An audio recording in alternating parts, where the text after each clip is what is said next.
everyone, I'm Brynn. I'm one of the yoga teachers with Bob Brigade Yoga, and we're posting some yoga videos online now, and I know that I want to post a class that incorporates one of my favorite postures, half moon pose, but this pose can be a little intimidating for some people, especially if they haven't had exposure to it yet or haven't been told some modifications or some tips to keep in mind as they find half moon.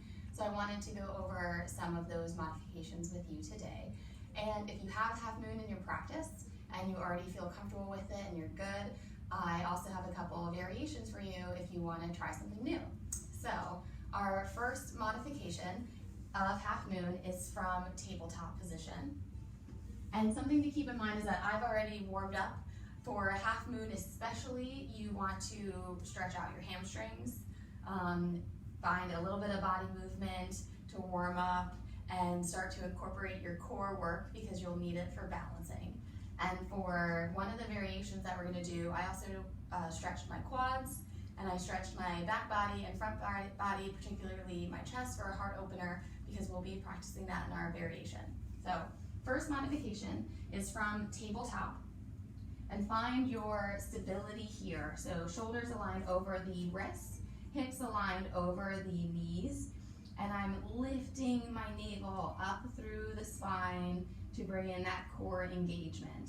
So we'll be finding half moon here on the right side, extending the left leg behind. But to start, I'm going to step my right foot out towards the right edge of my mat to broaden my stance and find a little bit more balance. From here, I'll shift the weight into that right shin and my right hand as I unweight the left leg and bring my left hand to my left hip and start to stack left hip over right. My shoulder automatically stacks left shoulder over right shoulder. I'm going to flex into that back foot, actively pressing the sole of the foot towards the back of the room and engaging through that left thigh, lifting up towards the sky. So pressing out of the right side body to lift the left side body. From here, I can extend that left arm, maybe even shift the gaze up towards the sky. Finding our modified half moon. I'll slowly start to release, neutralizing the hips once more. And again, if you want to challenge balance even more in that posture, rather than stepping that right foot out to the right edge of the mat, keep the right foot behind in line with that right knee, and that will challenge your balance because you're keeping everything on one line rather than widening your stance. So keep that in mind as you're practicing that variation.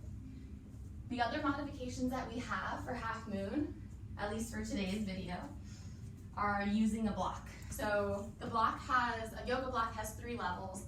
A high level, a medium level, and a low level, and it's really helpful with half moon to bring the earth up to you so we're not bending over. And you don't need a block. You can use, if you have a stable water bottle, you can use a water bottle, a pillow. If you have a box that's stable and supportive and isn't gonna fall through, you can use that. You just need something to help bring the earth up to you if you find that you're rounding over through that right side, and I'll show you what I mean.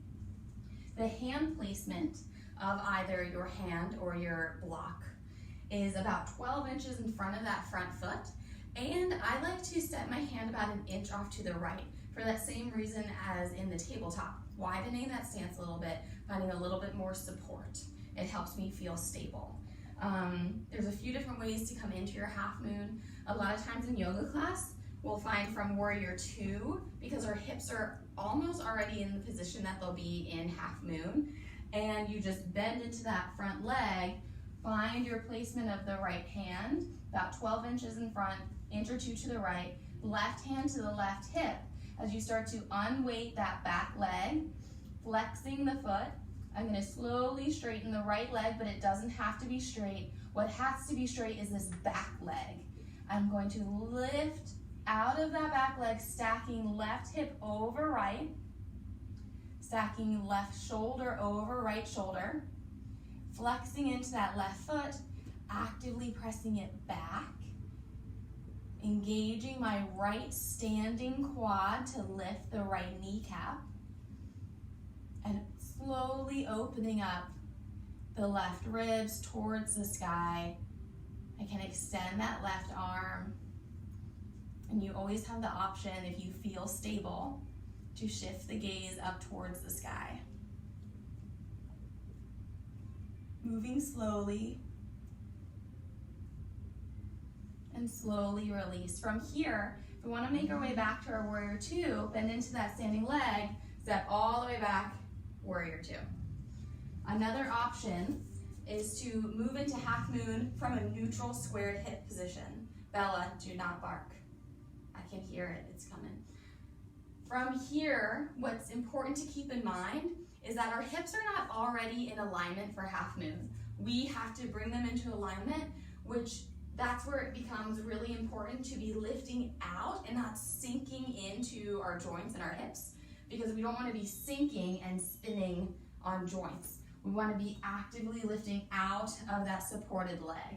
So from a lunge, a little bit shortened stance here compared to warrior two, but I can bring my left hand to my left hip, and as I start to bend into that front leg, place my hand down, and now here, lifting out of that supported leg, flexing that left foot, straightening the right leg, stacking that left hip. So similar entry, but now I need to be more cognizant of the hips moving from neutral to external rotation as I release. And I can step back, or I can release that left foot down, finding a forward fold. So a couple different options there. So the last thing that I want to go over are some variations of half moon. So I'll do this on the left side so that I'm not uneven. So the first variation that we're going to be practicing is a balancing half moon.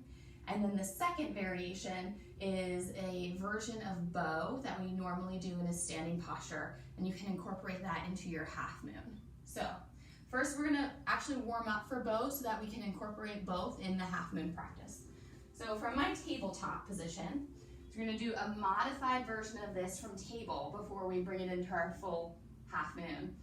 So grounding down through the hands and the shins, I'm going to step that left shin out, the left foot to the outer edge of my mat, ground down into my left palm, flexing the right foot, stacking hips, stacking shoulders, finding half moon. Here I'm going to bend into that lifted leg and reach back for the big toe edge of my right foot. And if I have this posture, and if I feel stable, I can start to kick into that right hand, opening up the heart towards the sky. Always start with the gaze down or neutral, and then once you feel stable, you can shift the gaze up towards the sky. Keep breathing, keep lifting out of that left side now, lifting out of the left shoulder, actively kicking into the hand, re-extend and hold. I'm neutralizing my gaze, and now I'm releasing down to tabletop. Great, so that's our warm-up for, believe it or not, warm-up for our half moon with the bow variation. Before we find that, we're going to find balancing half moon on this left side. So I'll make my way to my right leg extended for half moon on the left side. So from my forward fold, Uttanasana, reach my left hand forward about 12 inches and then an inch or so to the left. And I'll extend, actively kicking into that right leg, my right leg behind. Stacking hips, stacking shoulders, keeping my gaze down for this one. I'll slowly start to unweight the left hand, grounding down through the four corners of my left foot, engaging that left quad, not locking out the knee, and bring my left palm to heart center. Breathe. And then release. So that's balancing half moon. We're going to find that bow variation, and then depending on how the balance feels, maybe incorporate both. So, Uttanasana, forward fold, find my stability, find that foundation first. From here, I'll bend into that lifted leg, reach for the big toe edge of the foot if I can. This is why it's important to do that quad stretch beforehand. And then start to kick into that right hand, opening up through the right chest. If you feel really comfortable, you can lift the gaze. I'm going to try this balancing half moon with bow variation just for a moment. Re-extend and slowly release.